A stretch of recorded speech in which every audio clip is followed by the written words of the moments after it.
గతి లేక పాకిస్తాన్ గంజి నీళ్లు తాగుతూ ఉంటే బంగ్లాదేశ్ వెళ్లి లస్సీ తీసియమని అడిగిందంట.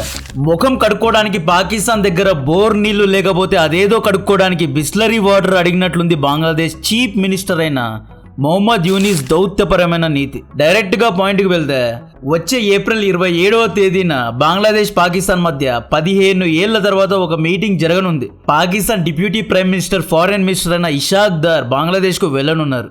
ఈ మీటింగ్ కు ముందు ఢాకాలో జరిగిన ఒక సమావేశంలో బంగ్లాదేశ్ పాకిస్తాన్ లీడర్ అయిన అమ్నా బలోచ్తో కొన్ని డిమాండ్స్ చేసింది.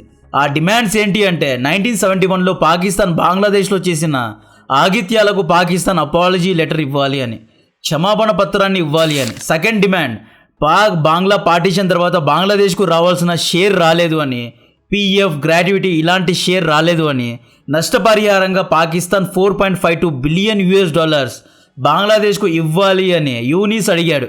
అగైన్ యూనిస్ బ్యాంకర్, ఇతను అసలు వడ్డీ గురించి ఆలోచిస్తాడు. కానీ యూనిస్ 1971లో జరిగిన ఆ డార్క్ హిస్టరీ గురించి మర్చిపోయాడు. ఆ డార్క్ హిస్టరీ ఏంటో ఈరోజు నేను చెప్తా. $4.5 బిలియన్ అంటే దాదాపు 35,000 కోట్ల INR. ఇంత డబ్బు పాకిస్తాన్ దగ్గర ఉందా? పాకిస్తాన్ జీడిపినే $300 బిలియన్. దాంట్లో 1% బంగ్లాదేశ్కు ఇస్తారా? డెఫినెట్ గా ఇవ్వరు. ప్రపంచ బిచ్చగాడి దగ్గరికి వెళ్ళి డబ్బులు అడిగిన వాడిని ఏమనాలి? గజ బిచ్చగాడు అనాలా? పాకిస్తాన్ దగ్గరే డబ్బులు లేక గాడిదలను చైనాకు అమ్ముతోంది. డబ్బులు అడగడం పక్కన పెట్టండి, పాకిస్తాన్ దగ్గర చెయ్యి చాచి యూనిస్ బంగ్లాదేశ్ ఒక 23 కోట్ల ప్రజల తల రోడ్డు మీద తాకట్టు పెట్టాడు. 1971లో బంగ్లాదేశ్ స్వాతంత్ర్యం కోసం 9 నెలల్లో 30 లక్షల మంది బంగ్లాదేశీయులు పాకిస్తాన్ సైన్యం చేతిలో చనిపోయారు. 1 కాదు 2 కాదు, దాదాపు 4 లక్షల ఆడవారి పైన పాకిస్తానీ రజాకర్లు, పాకిస్తానీ సైన్య పెద్దలు, పాకిస్తానీ సైనికులు లైంగికంగా దాడి చేశారు. హిందూస్, బెంగాలీ ముస్లిమ్స్ అమ్మాయిల కోసం లిటరలీ వేటాడారు. ఇది ఎలా చెప్పాలో తెలియడం లేదు. ఈ పాకిస్తానీ సైన్య సన్నాసులు చేసిన పనికి ఎంతోమంది బెంగాలీ ఆడవారు ప్రెగ్నెంట్ అయ్యారు. 1971 వేసవి కాలంలో అంటే ఏప్రిల్ నెలలో నూర్ జహాన్ వంటి ఎంతోమంది ఆడవారిని, ఆడబిడ్డలను ఓపెన్ ట్రక్స్ ఉంటాయి కదా, అలాంటి ఓపెన్ ట్రక్స్లో వెనకల కూర్చోబెట్టుకొని గొర్రెలను ఎలా అయితే తీసుకుని వెళ్తారో అలా తీసుకువెళ్ళేవారు. పాకిస్తాన్ సైనికులు ఉన్న బరాక్స్లో వదిలేసేవారు. ప్రతిరోజు ఇదే పని. పొద్దున్నే ఒక ట్రక్ వచ్చేది, తిరిగేది, అందమైన ఆడవారిని ఎత్తుకుపోయి బరాక్స్లో వదిలేది. ఈ బరాక్స్లో పాకిస్తానీ సైన్యానికి చెందిన ఆఫీసర్స్ ఉండేవారు. వీళ్ళు ఒక రూమ్లో 20 నుండి 30 మంది ఆడవారిపైన గుంపులుగా లైంగికంగా అత్యాచారం చేశారు. కావాలంటే ఈ గార్డియన్ న్యూస్లో ప్రచురించబడిన ఆర్టికల్స్ చదవండి. నేను అబద్ధం చెబుతున్నాను అనుకుంటే ఈ ఆర్టికల్ చదవండి. పాకిస్తానీ సైనికుల జెనోసైడ్ చూసి బ్రిటిషర్లు సైతం కళ్ళెంబడ నీళ్లు పెట్టుకున్నారు. పాకిస్తాన్ జనరల్ తీకా ఖాన్ గుంటనక్క ఆపరేషన్ సర్చ్ లైట్ను లాంచ్ చేసి తన సైనికులతో బంగ్లాదేశ్ ఆడవారు కనిపిస్తే చెడిపేయండి, ప్రెగ్నెంట్ చేయండి, పుట్టబోయే బిడ్డకు జెనెటిక్స్ పాకిస్తానీ పఠాన్ల, పాకిస్తానీ పంజాబీల జీన్స్ ఉండాలి, ఈస్ట్ పాకిస్తాన్లో బెంగాలీ భాష మాట్లాడే నల్లగా పుట్టిగా ఉండే బెంగాలీ పిల్లలు పుట్టకూడదు అని చెప్పిన వ్యక్తి టీకా ఖాన్. దీన్ని యూనిస్ మర్చిపోయాడు. ఇంత పెద్ద ఘోరం చేసిన దేశానికి పెద్ద మనిషి వెళ్ళి డబ్బులు అడిగి వచ్చాడు, నష్టపరిహారాన్ని అడిగి వచ్చాడు. 4 లక్షల ఆడవారి శీలం యొక్క విలువ, 40 లక్షల సైనికుల ప్రాణాల విలువ కేవలం 4,000 కోట్ల. మన వ్యూవర్స్లో చాలామంది ఎందుకు యూనిస్ను టార్గెట్ చేస్తున్నావు అని అడుగుతూ ఉంటారు. ఇలాంటి పనులు చేస్తే టార్గెట్ చేయాలా వద్దా? చీము నెత్తురున్న నాయకుడు పాకిస్తాన్తో నష్టపరిహారాన్ని కాదు, భారతదేశంతో చేతులు కలిపి పాకిస్తాన్తో ప్రతీకారాన్ని తీర్చుకోవాలి. కానీ యూనిస్ చేసిన దరిద్రం చూడండి. యూనిస్ చేసిన ఈ చవకమాలిన పనికి బంగ్లాదేశ్లో ఉన్న చాలామంది ప్రజలు, లిటరలీ చాలామంది ప్రజలు కేవలం 50,000 కోట్ల టాకా డబ్బు కోసం మా పరువు తీసావు, మా ఫ్రీడమ్ ఫైటర్స్ యొక్క పరువు తీసావు, వెళ్ళి పాకిస్తాన్ దగ్గర చెయ్యి చాచావు అంటున్నారు. ఒక నెపో కిడ్ను అందలం ఎక్కిస్తే ఇలాగే ఉంటుంది. అమెరికన్ డీప్ స్టేట్ ఎక్కడో అమెరికాలోని వృద్ధాశ్రయంలో ఉన్న యూనిస్ను తీసుకువచ్చి బంగ్లాదేశ్లో పడేశారు. ఇప్పుడు ఈ పెద్ద మనిషి అందరి పరువు తీస్తున్నాడు. బంగ్లాదేశ్ స్వాతంత్ర్యం కోసం పాటుపడిన ఇండియన్ ఆర్మీ గురించి, రా గురించి, శామ్ మానిక్షా గారి గురించి ఈ వ్యక్తి ఒక్క మాట చెప్పలేదు. బే ఆఫ్ బెంగాల్లో నేవల్ ఫ్లీట్ను అడ్డుగా పెట్టిన రష్యా గురించి యూనిస్ ఇప్పటి వరకు ఒక్క మాట చెప్పలేదు.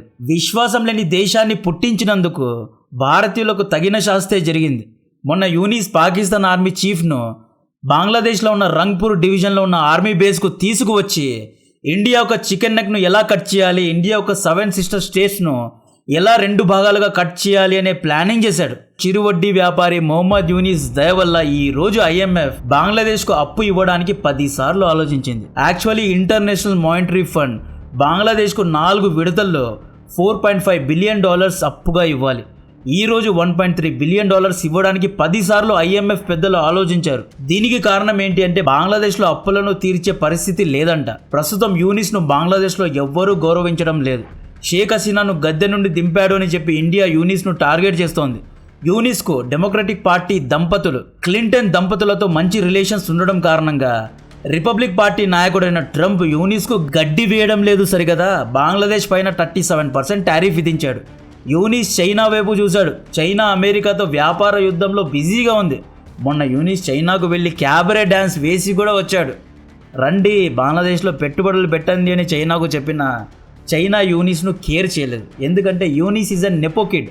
ఎలక్షన్స్ లేకుండా ఎటువంటి మెరిట్ లేకుండా యూనిస్ బంగ్లాదేశ్కు చీప్ అడ్వైజర్ అయ్యాడు కాబట్టి చైనా ఇతన్ని కేర్ చేయడం లేదు. 10 రోజుల ముందు నేను యూనిస్ ఛాతీ మీద గుద్దిన భారత్ అనే వీడియో చేశా. దాన్ని చాలామంది చూశారు. ఆ వీడియోలో ఒక్క విషయం చెప్పా, గుర్తుందా? భారతదేశం బంగ్లాదేశ్కు ట్రాన్స్షిప్మెంట్ యాక్సెస్ను రద్దు చేసింది అని చెప్పా. ఈ బ్యాన్ తర్వాత బంగ్లాదేశ్లోని బట్టల ఫ్యాక్టరీస్ మూతపడ్డాయి. డబ్బులు లేక అక్కడి వ్యాపారస్తులు ఎంప్లాయీస్ అందరూ చచ్చిపోయే పరిస్థితి. బంగ్లాదేశ్ GDP 5% నుండి 3%కు పడిపోయింది.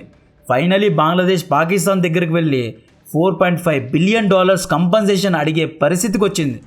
ఈ 2 దేశాలు పుట్టడమే గొప్ప అనుకుంటే వీళ్ళకు మళ్ళీ నష్టపరిహారం కావాలంట. IMF ప్రకారం బంగ్లాదేశ్లో ట్యాక్స్లు ఎవరూ కట్టడం లేదంట. బంగ్లాదేశ్ ప్రభుత్వానికి ఆదాయమే రావడం లేదంట. బంగ్లాదేశీ ఎక్స్పోర్ట్స్ పడిపోయాయంట. బంగ్లాదేశ్ GDP ష్రింక్ అయిందంట. బంగ్లాదేశ్లో బ్యాంకింగ్ సెక్టర్ చాలా బలహీనంగా ఉందంట. బంగ్లాదేశ్లో ఉచిత పథకాలు అంటే ఫుడ్ అండ్ ఫర్టిలైజర్స్ కోసం ప్రభుత్వం కేటాయించిన ఉచిత పథకాలు ఎక్కువగా ఉన్నాయి కాబట్టి బంగ్లాదేశీ ప్రభుత్వం దగ్గర డబ్బులు లేవని నేను కదా IMF అంటోంది.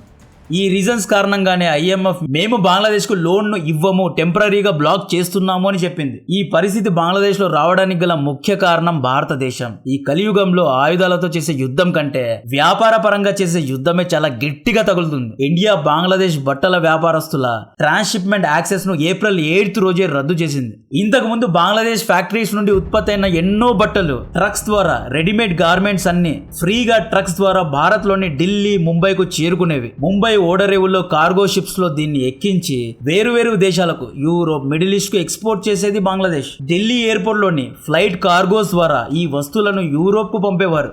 భారత్ యొక్క ఓడరేవులను అంటే సీ పోర్ట్స్ ను, భారత్ యొక్క ఎయిర్పోర్ట్స్ ను బంగ్లాదేశీ వ్యాపారస్తులు ఫ్రీగా వాడుకున్నారు. భారతదేశం ఎందుకు వాడుకునేకి ఇచ్చింది అంటే గుడ్ విల్ కోసం. పోనీలే మన పొరుగు దేశమే కదా, మన బంగ్లాదేశే కదా, మనం కదా ఈ దేశానికి స్వాతంత్రాన్ని తీసుకొచ్చాం, మనకు మంచిగా ఉంటుంది కాబట్టే మనం మన ఓడరేవులను, మన సీ పోర్ట్స్ను ఫ్రీగా ఇచ్చాం. ఢిల్లీ, ముంబైలో బంగ్లాదేశీ ట్రక్స్ కారణంగా ట్రాఫిక్ ఎక్కువైనా పర్లేదులే, బంగ్లాదేశ్ కోసం మనం చేసే ఈ బంగ్లాదేశీలు ఏం చేశారు? బంగ్లాదేశ్లో ఉన్న హిందూ మైనారిటీస్ పైన దాడి చేశారు. బంగ్లాదేశ్లో డిక్టేటర్షిప్ను తీసుకొచ్చారు. పాకిస్తాన్తో దౌత్యపరమైన సంబంధాలను మళ్ళీ పెంచుకున్నారు. చైనాతో చేతులు కలిపి భారత్ను 2 ముక్కలు చేయాలి అని ప్లాన్ చేశారు. సో కట్ చేస్తే ఈ ట్రాన్స్షిప్మెంట్ యాక్సెస్ రద్దయిన తర్వాత బంగ్లాదేశీ బట్టల వ్యాపారం మూతపడ్డాయి. ఇండియా ద్వారా వస్తువులను సరఫరా చేస్తే ఒక కేజీకు $2 మాత్రమే ఖర్చయ్యేది. బంగ్లాదేశ్ ద్వారా, బంగ్లాదేశ్ ఓడరేవుల ద్వారా ఇలా చుట్టేసుకొని బే ఆఫ్ బెంగాల్, ఇండియన్ ఓషన్ ఇలా వెళ్ళి యూరోప్ చేరుకోవాలి అంటే ఒక కేజీ బట్టలను సరఫరా చేయడానికి $5 నుండి $6 ఖర్చు అవుతుంది. Almost 250% extra. ఈ ఎక్స్ట్రా డబ్బుతో పాటు అమెరికా ఏం చేసింది, దాదాపు 37% టారిఫ్ను కూడా విధించింది. సో వీటన్నిటి యొక్క అమాల్గమేషన్ కారణంగానే మార్కెట్లో బాంగ్లా వస్తువుల ధరలు పడిపోయాయి. సో అందరూ వియట్నాం, ఇండియా బట్టలు కొనడం కారణంగా బంగ్లాదేశ్ ఫేడ్ అవుట్ అయిపోయింది. ఇది వ్యాపార దెబ్బ అంటే. పాకిస్తాన్తో సేమ్ ఇలాగే భారత్ వ్యాపార సంబంధాలను మొదలుగా తెంచుకుంది. దాని తర్వాత పాకిస్తాన్ పరిస్థితిని మనం చూసాం. ఇప్పుడు పాకిస్తాన్ బాటలోనే బంగ్లాదేశ్ నడుస్తోంది. అడుక్కునే వాడికి చాయిసెస్ ఉండకూడదు. కానీ మొహమ్మద్ యూనిస్ అసలు వడ్డీ ఆట ఆడే ఆటగాడు కాబట్టి యూనిస్ సెల్ఫ్ గోల్ వేసుకున్నాడు. భారత్ పైన ప్రతీకారం తీర్చుకుందాం, భారత్ మా పైన ట్రాన్స్షిప్మెంట్ యాక్సెస్ను రద్దు చేసింది కదా, మేము భారత్ యొక్క యార్న్ ఎక్స్పోర్ట్స్ను రద్దు చేస్తాము అని చెప్పి యూనిస్ ఒక పనికి మాలిన నిర్ణయాన్ని తీసుకున్నాడు. యార్న్ అంటే మీకు తెలుసు కదా, పత్తి, నూలు. బట్టలు తయారు చేయడానికి ఈ పత్తి అనేది చాలా ఇంపార్టెంట్. ఫస్ట్ ఆఫ్ ఆల్ బంగ్లాదేశ్లో ఈ బట్టల ఉత్పత్తి ఎలా ఎదిగిందో చెప్తా. ఆ తర్వాత యూనిస్ యొక్క సెల్ఫ్ గోల్ గురించి మీకే అర్థమవుతుంది. అమెరికన్ కంపెనీస్ అయిన H&M, ప్రిమార్క్, C&A, జారా ఇలాంటి బ్రాండెడ్ కంపెనీస్ తమ బట్టలను యూరోప్ లేదా అమెరికాలో కుడితే షాప్ రెంట్స్ అని, ఎంప్లాయీస్ శాలరీస్ అని ఇలా చాలా డబ్బు ఖర్చు అవుతుంది. సో ఈ కంపెనీస్ ఏం చేశాయి, బంగ్లాదేశ్ లో చీప్ లేబర్స్ ఉన్నారు, చీప్ గా ఎలక్ట్రిసిటీ ఉంది కాబట్టి బంగ్లాదేశీలకు ట్రైనింగ్ ఇచ్చి బంగ్లాదేశ్ లోపల ఫ్యాక్టరీస్ ను ఓపెన్ చేసి ఈ బట్టలను కుట్టించారు. ఈ బట్టలు కుట్టడానికి కావాల్సిన ఫ్యాబ్రిక్, డైస్, కెమికల్స్ ను బంగ్లాదేశ్ చైనా నుండి తక్కువ ధరలో దిగుమతి అంటే ఇంపోర్ట్ చేసుకుంటుంది. మన భారతదేశం నుండి బంగ్లాదేశ్ తక్కువ ధరలో అంటే కేజీ $2.4 యార్న్ అంటే పత్తిని ఇంపోర్ట్ చేసుకుంటుంది. బంగ్లాదేశ్ టెక్స్టైల్ ఫ్యాక్టరీస్లో సౌత్ కొరియా, జపాన్ వంటి దేశాలు పెట్టుబడులు పెట్టారు. ఈ విధంగా బంగ్లాదేశ్ తక్కువ ధరలో Europe brands like H&M, Primark, C&A, Zara వంటి బ్రాండ్స్కు, American brands like Walmart, Gap, Levi's వంటి కంపెనీస్కు తక్కువ ధరలో బట్టలను కుట్టి అంటే ఉత్పత్తి చేసి ఎక్స్పోర్ట్ చేస్తుంది అన్నమాట. ఆ ఎక్స్పోర్ట్ కూడా ఎలా చేస్తుంది, ఢిల్లీ, ముంబై పోర్ట్స్ను వాడి ఎక్స్పోర్ట్ చేస్తుంది. బంగ్లాదేశీ ఫ్యాక్టరీలు ఒక జీన్స్ను $1కు కుడతారు, అమెరికాకు $5కు అమ్ముతారు. అమెరికా ఈ జీన్స్కు జారా అనే లోగో పెట్టి $50కు అమ్ముతుంది. జారా, H&M వంటి కంపెనీస్ యొక్క బట్టలను 80% తక్కువ ధరలో బంగ్లాదేశ్కు చెందిన DBL, నోమాన్ గ్రూప్ వంటి కంపెనీస్ ఉత్పత్తి చేస్తాయి. గూచి బ్యాగ్స్ను 90% తక్కువ రేట్స్లో చైనాకు చెందిన ప్రాటో, తుస్కానీ వంటి కంపెనీస్ ఉత్పత్తి చేస్తాయి. బంగ్లాదేశ్ వ్యాపారంలో దాదాపు 80% ఎక్స్పోర్ట్స్ బట్టల బిజినెస్ ద్వారా వస్తుంది. బంగ్లాదేశ్ జీడిపిలోని 20% బట్టల వ్యాపారం ద్వారా వస్తుంది. ఇండియన్ ట్రాన్స్షిప్మెంట్ బ్యాన్ తర్వాత యూనిస్ ఈగోకు పోయి నేను ఇండియా నుండి పత్తిని ఇంపోర్ట్ చేసుకోను అన్నాడు. ఇండియాలో ఒక కేజీ యార్న్ కేవలం $2.5. ఇదే యార్ను బంగ్లాదేశ్లో ఉత్పత్తి చేస్తే $3 అవుతుంది. ఇక్కడ $0.5 బంగ్లాదేశ్కే లాస్. ఈ క్యాలిక్యులేషన్స్ యూనిస్ చేసుకోలేదు. సో ఈ విధంగా బంగ్లాదేశ్ టెక్స్టైల్ వ్యాపారస్తులు రా మెటీరియల్స్లో లాస్ అయ్యారు, బట్టలను ఎక్స్పోర్ట్ చేయడానికి కావాల్సిన ట్రాన్స్షిప్మెంట్లో కూడా లాస్ అయ్యారు. సో ఫైనలీ యూనిస్ బంగ్లాదేశ్ను దివాలా తీశాడు. ఒకప్పుడు ఇండియానే దాటేస్తుంది, బంగ్లాదేశ్ ఇస్ నెక్స్ట్ చైనా అని కాలమ్స్ రాసిన పత్రకారులు యూనిస్ దెబ్బకు అవాకయ్యారు. యూనిస్ దయ వల్ల బంగ్లాదేశ్ మరో చైనా కాదు కదా, మరో పాకిస్తాన్ అవ్వనుంది. గల్ఫ్ దేశ నాయకులు, పాకిస్తాన్ ప్రైమ్ మినిస్టర్ బిచ్చం ఎత్తడంలో PhD చేసిన షెహబాజ్ షరీఫ్ ఫోన్ ఎత్తడం లేదు. ఫోన్ ఎందుకు ఎత్తడం లేదు అంటే ఎక్కడ డబ్బులు అడుగుతాడో అని చెప్పి. అర్మేనియాతో యుద్ధంలో ఉన్న అజర్బైజాన్ దగ్గర కూడా డబ్బులు ఎత్తిన దరిద్రమైన పాకిస్తాన్ దగ్గరికి వెళ్ళి నువ్వు డబ్బులు అడిగావు, బంగ్లాదేశ్ దేశ పరువును తీసావు. ఫైనలీ యూనిస్ రాజకీయంగా ఫెయిల్ అవుతున్నాడు. బంగ్లాదేశీ ప్రజలు ఏమంటున్నారు అంటే కేవలం 50,000 కోట్ల టాకా డబ్బుల కోసం మా పరువు తీసావు, మా ఫ్రీడమ్ ఫైటర్స్ యొక్క పరువు తీసావు, 4 లక్షల మంది ఆడవారి యొక్క శీలాన్ని తీసుకున్న పాకిస్తానీ సైన్యం దగ్గరికి వెళ్ళి నువ్వు చేయి చాచావు అని చెప్పి చాలా ఘోరంగా యూనిస్ ను క్రిటిసైజ్ చేస్తున్నారు. సో బంగ్లాదేశ్ పతనం అనేది మొదలైంది. దీని గురించిన మరిన్ని వీడియోస్ చేస్తూనే ఉంటా. కంటెంట్ నచ్చితే వీడియోను లైక్ చేయండి, ఛానల్ సబ్స్క్రైబ్ చేసి అందరికీ షేర్ చేయండి. జై హింద్.